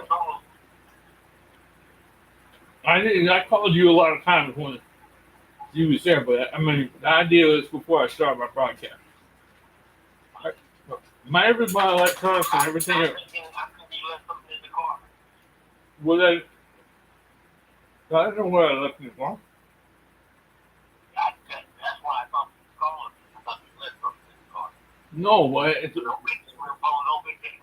look, don't talk to me like this. I am trying to tell you, just making a podcast. I need you. Don't call me right now. I'm still trying to make a broadcast. I only pause this thing. Go ahead and take a leak anyway. I try not to stop these things when I start a podcast.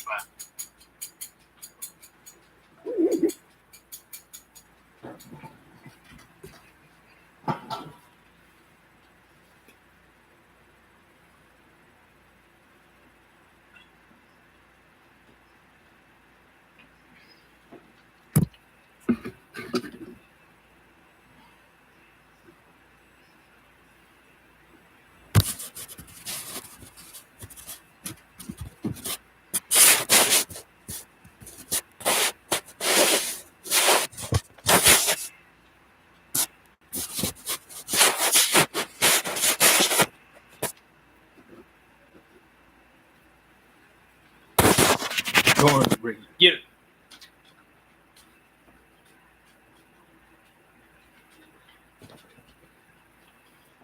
Okay, I took care of business, and I'm almost for round two. This is gonna be a long video, but it's a very important video.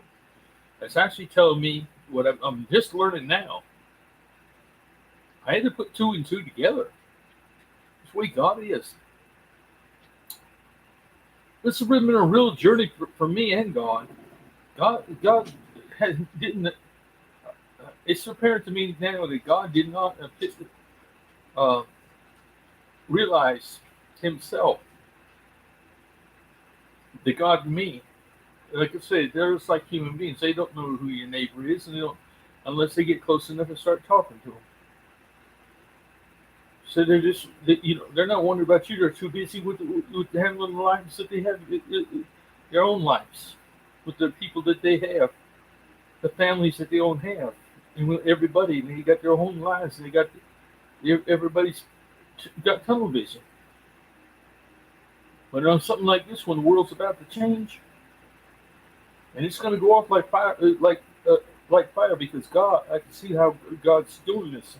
And I was worried that I needed help and I needed this. You know what God needs? He asked for God's message. He needed everybody's hands, feet, and mouth. Recognition. Let God do His will. Help God do His will. I got businesses to build, homes to build, so do you. You'll build things in your arena, and everything that you make, you'll have the money, not just to build one business, but build multiple businesses. You got free labor coming to you. It's only you haven't got to figure out payroll. You let one of them figure out payroll for you, because you're still going to employ the same people that are working in the same businesses anyway. The secretaries, the organizers, the foremen, everybody. But they're not going to get different wages either. Well, they get different wages in God's point. But the thing about it, everybody's going to have more than they can spend anyway. Because in the new world, God is not going to tolerate people saving money. God's coin has a 20 years, use it or lose it. You got to spend it. You can't save it for future generations. Use it or lose it. Somebody in your family might want to do a totally different thing than you do. You have to have the freedom to do that. You can. Somebody's gonna want to take your job too. Buy your business out. Buy you out. They like what you're doing. Man. They want. They're gonna buy you out. Why not? You got the freedom to start up another business and do something different. Everybody's gonna be busy, and what's caused this world to get like it is because of our own free will. Oh, we love to go hunting. We love to go fishing. We like um, messing up, taking risks, doing things. Well, all the time we're out there partying and having fun, we weren't doing is having doing the purpose thing. That's doing God's will. We start out with rules. You're in the church, so you come to a God's church. If you come there, you knew there's a rule from the very beginning. Don't eat of the one tree in the garden. He did. Ten Commandments are rules. You hear my arguments. I'm fighting my children and grandchildren again today. Even right, just a while ago with the noise and the racket, no respect for making a video. Hardest place in the world, it's what I have to put up with. I'm 72 years old, and I got little or no respect for what I'm doing, especially for God. The thing of the gods have been walked on, ignored so long. Like they started out, they were mad and they were sad for us. Then they got mad at us, and they found out they couldn't do anything to us because we hold them hostage. We hold God hostage. We hold the family hostage, and we hold all lives hostage. That includes our unborn. So all the time that we're doing this, and we're thinking that God built separate places in separate places, and we're special and we're saved.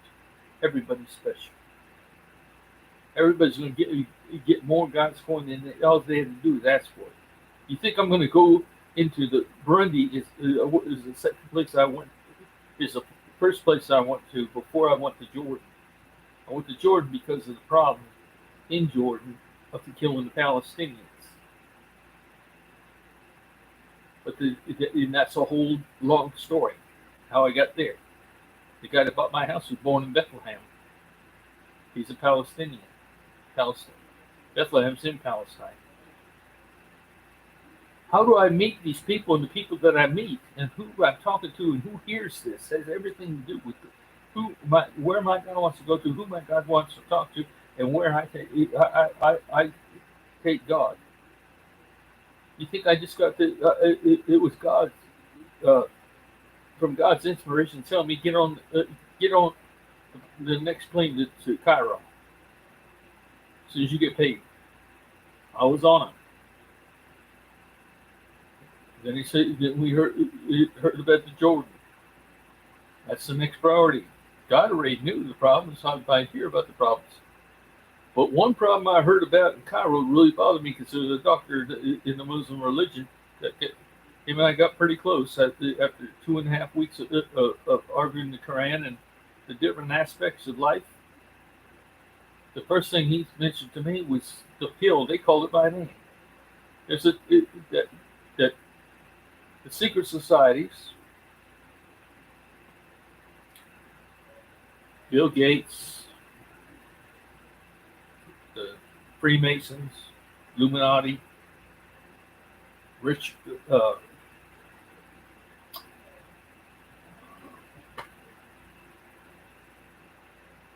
say Rothschilds or whatever they are, over Hollywood. There's some sick puppies now. But these are the people that have already plans to destroy this earth. To secretly start destroying this earth. Well, they created a medicine together, a pill. It's like Dr. Dworkin would have this thing, the person wants to die, but it was, took $100,000 for him to do this, and it took him years of legalities. But this is a simple pill that's already been on the market. That doctor gave me the name of it, and this doc, it it's up for FDA approval, Food and Drug Administration approval, to take this pill and die peacefully in your sleep. Start shutting your it's basically you're poisoning yourself, but it's going to become legal. It's already became legal in other countries where they're producing this. I 2 days ago I was so miserable I was willing to take the pill myself if it was available right now. Only 2 days ago, because I felt there was no hope. I was what's that? It was more than 2 days ago, but it was maybe last week. It was so miserable. I couldn't get where I was going. I couldn't get doing what I was going to do. I lost everything I had. But now, God changed everything. Yesterday and today. By this, what I'm talking about right now. He says, get that website up. And give everybody the God's coin per dollar they spend until this is what he had planned all the time. So on payday, a week from now. Wednesday, a week, it's actually about 7 days from now. 7 days from now. Next Wednesday. I will.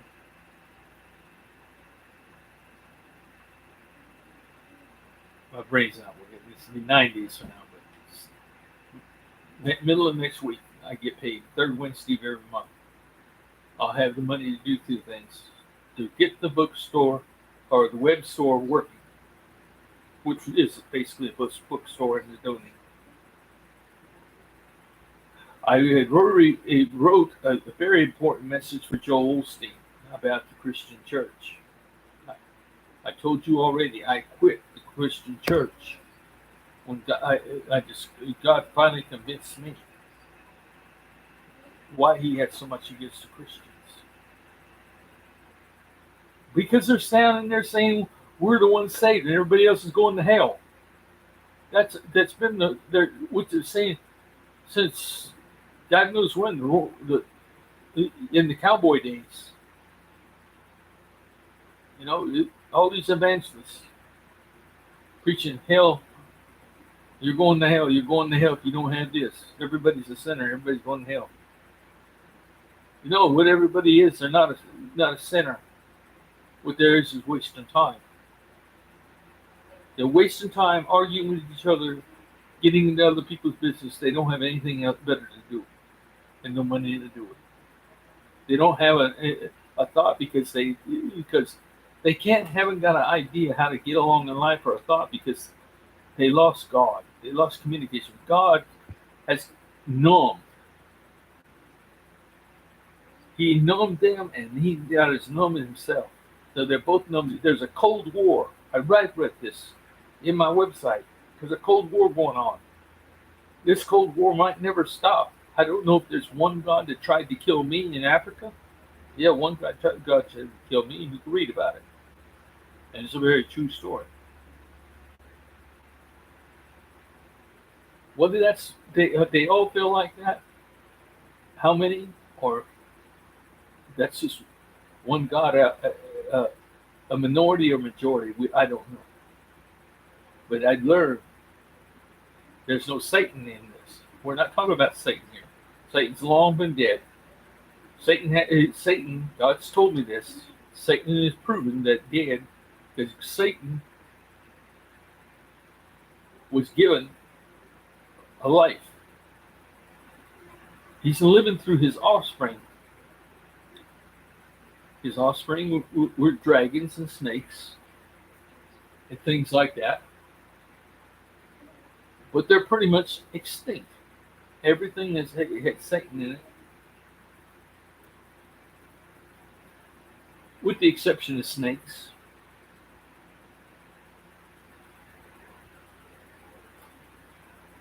When they get down to this, you're not just talking about they got bad genes in them, really hidden genes, but man himself, because of taking free will from God, we become an enemy of God. Because we're saying we can do whatever we want, and everything's built for our pleasure. It comes because we don't have anything to do. We have no ideas of our own. We got to steal from others because we ain't got no clue. Only excitement they get in life is to hassle other people, to bully other people, and get other people to obey them. Well, in this case, the families are going to separate. They don't even have to live close to each other. Choose where you want to live. Build your own house. Build your own castle. Build your own businesses. Have multiple businesses. Build your business because you got free labor. As soon as you build your business, whatever idea you have, you want to start a sewing factory, then buy the build the building, buy the equipment, and ask for the people. Build a business with your God's money,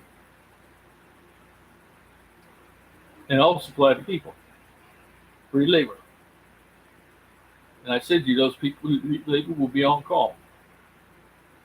Those people done three things. You got their voters will be having voting on open government, free. Where all government every government in the whole world is going to be on reality TV. Then everybody that's 18-year old is going to be that are heads of households, over the households, will be voters that can do the banking. They're responsible people. They'll be voters. So that's basically 100% of all people will have phones, will be voters, will be watching government on reality TV to make 24-hour a day, 7-day a week decisions on for government. When you travel and just buy something simple like gas, there won't be no more car insurance needed. You're gonna buy car insurance when you buy fuel for the car. Anything that's running, if it's parked, so it's not burning gas. You don't need insurance if it's parked. If your RV's sitting in a garage and you still got license plates and you still insurance on it, or even property tax on it, that's going to end. Banks are going to make their money because they're going to have more people. Everybody is going to be has a bank account. Everybody in the world, unless you're crazy. That's what I'm trying to say. Who's going to refuse it? And I'm starting with one country at a time because I can do that because I'm the CEO and the owner of this own business. I'm not the owner. I'm the founder. It's registered in my name as a sole proprietor. God owns the business. He's the originator. And because God is in charge, what I'm saying is, even if something happened to me, you know who's going to run it after that? The God's coin owners by votes. You're already in charge. You're in charge of me by votes. You'll kind of do what God asked, like to vote from home by phone. All data is going to be outlawed, and it's going to be destroyed, even except for medical data, everything, even prisoners. Why? Because prisoners will be able to go live where they want to live, bring their families where they want to get, and get the hell out of Dodge, and finally be free to build their life again, and not based on somebody else. Because everybody's in the same position. They have to do what they want to do and have children and live without being influenced, not underneath bullies or victims. They no longer, for excitement, build businesses, build yourself up, buy your boat, buy your plane, learn to fly. It doesn't matter what you do. with everybody creating businesses and inventing new technology, I'm going to invest my money in getting the Chinese and North Korea as the next country I go to after I go through Africa. I, is to build how nuclear generation, small nuclear reactors that are only built to generate enough electricity to run a household with a good amount of electricity that you never have to worry about it for 30 years. 30 years, you'll have constant and ready to keep. Hey, no more. Don't count on the sun. You don't count on the wind. You just count on two nuclear devices, just like in a submarine. Got a small nuclear reactor on small. It'd be as small as a outside condensing unit that sits there and it's safe to be around. You can't hurt it, and it's going to produce enough electricity to run that house so there's no underground wiring, there's no anything going on that involves anybody else. Road maintenance will be taken care of because soon there'll be people working on hovercraft. Hovercraft and roads will be less traveled because people are going to find direct routes to their home. They won't have to go. Cities going to be infrastructures will be changed and brand new to accommodate less people but more businesses, more attractive to each person. People want to party, they want to go to good restaurants, they also want to do business at the same time. So that's what every town and everything's going to be like a blank canvas for every city to remake it. The same way God's a creator, but we're also creators. And when you put those two together, because God is a creator, and you're also a builder and a creator. When you put us together with our family in there too, at the same, they have the same. They're going to tell us what they would do. They're going to advise you and wake you up and get you ready for the next day, and kiss you goodnight. They're going to do the whole 9 yards too. You'll start recognizing it, and you'll start understanding what's going on in your life. If you slow it down, you're outside thinking. But God's still going to provide free internet. Be free internet, free phone service, free Wi-Fi. but we're going to have access to the real stuff, government secrets. That stuff's going to be released. All this stuff's going to be released. We're going to get all the trash out, or we're going to bury it forever. Are there aliens? Of course there is. There's got to be. You know, one proof that it just occurred to me. One proof we were real close to revelations happening by that pill. They had figured a way to get rid of us and make things so depressing that everybody's going to want to take that pill and make it cheap. So they could start over with a controlled group and make it under their control, and they'd be rich.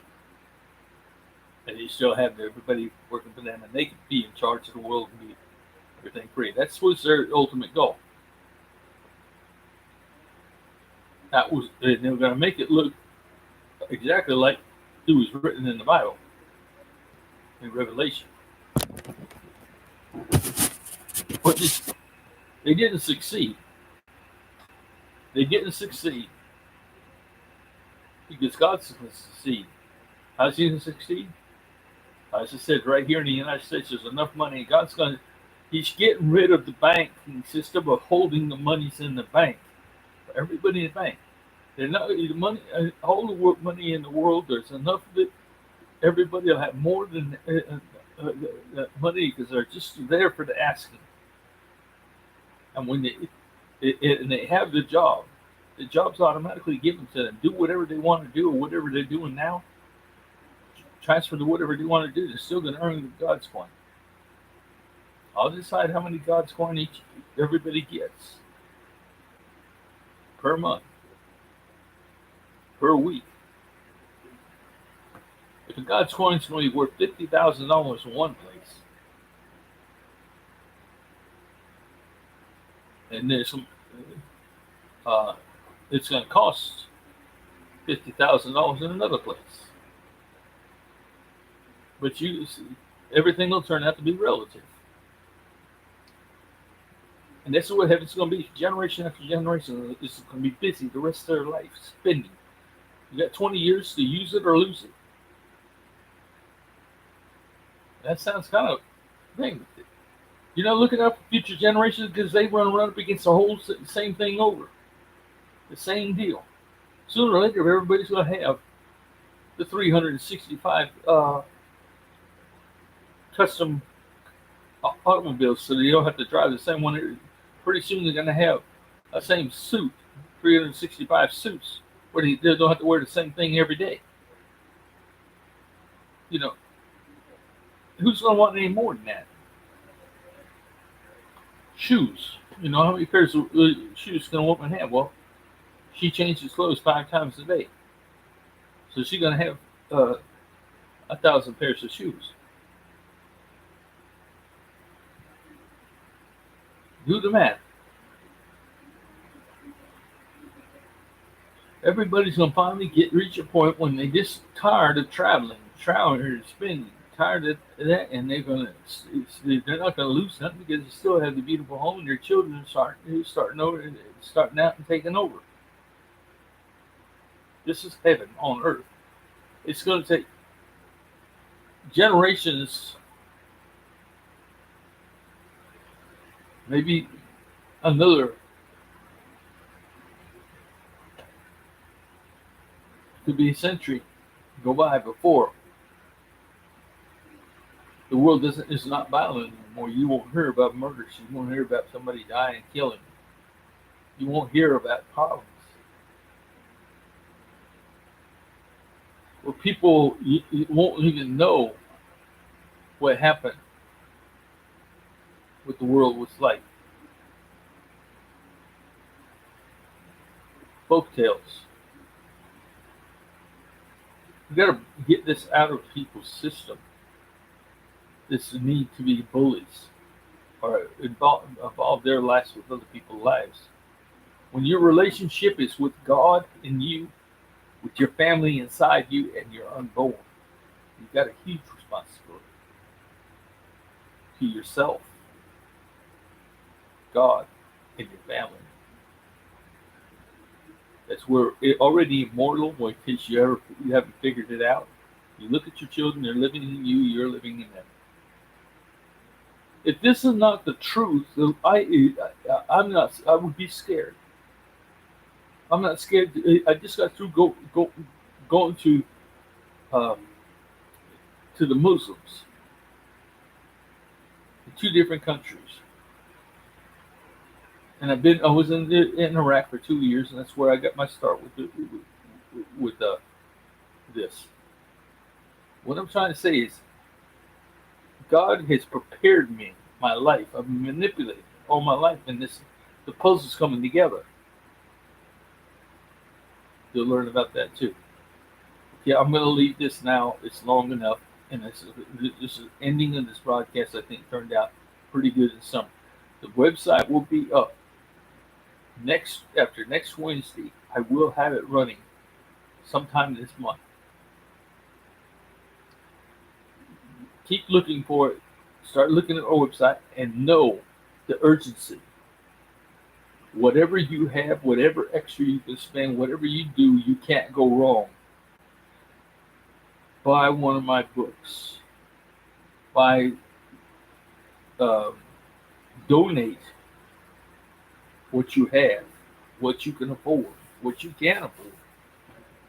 Donate so that you can get as many God's coin as you can. Remember those God's coin by November. All demand.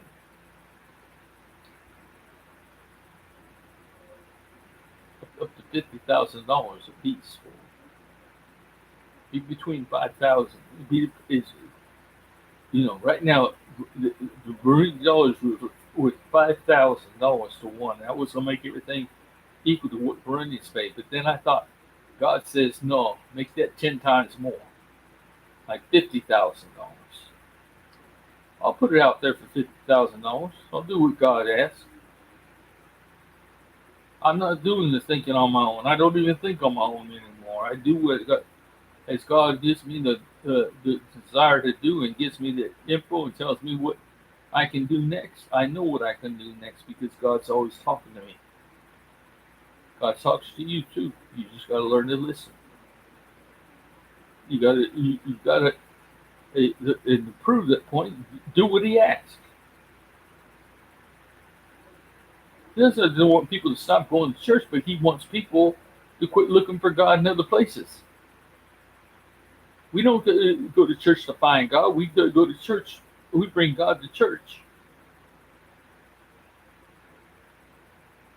We sing a song looking for to leave this world and kiss this world goodbye on a good old gospel ship.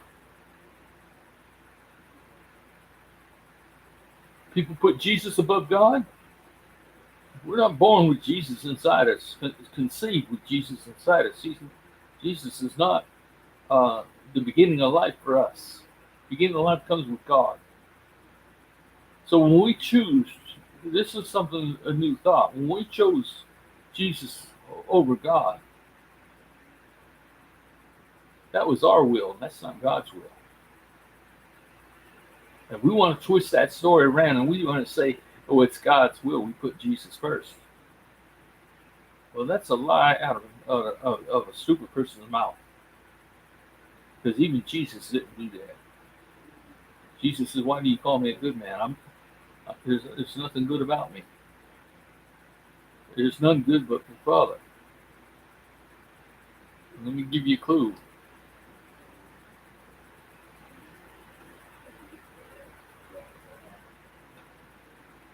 God can be mean. God can be very mean.